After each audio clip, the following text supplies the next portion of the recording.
Welcome to the Tech Egg. Don't get scrambled. Enjoy the video. You begin by launching Chrome Music Lab and picking piano roll or song so you have note grid control. Set the tool to chromatic scale and choose a moderate tempo. This gives you continuous note access and predictable timing. Then increase sample density or file resolution if available, and disable aggressive quantize so notes above and below middle C play accurately. Once done, confirm the octave controls are visible and you can place notes across multiple lanes. This is the foundation for more than 3 octaves. Now you map octaves beyond the on-screen range by assigning MIDI numbers or stacking tracks.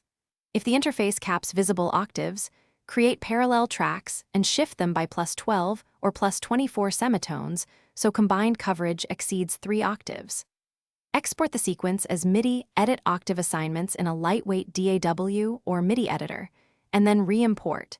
This preserves velocities and timing while expanding range. Make sure track routing keeps all layers audible, because overlapping ranges can mask low or high notes if levels are mismatched.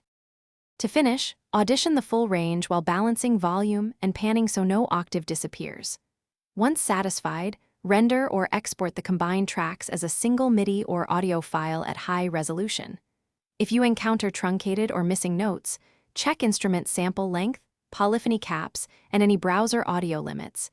Increasing sample size or freezing tracks often fixes this. If problems persist, render stems and finalize octave extension in an external editor. This guarantees the full, more than 3 octave result. Thanks for watching. Consider subscribing if I helped unscramble your problems.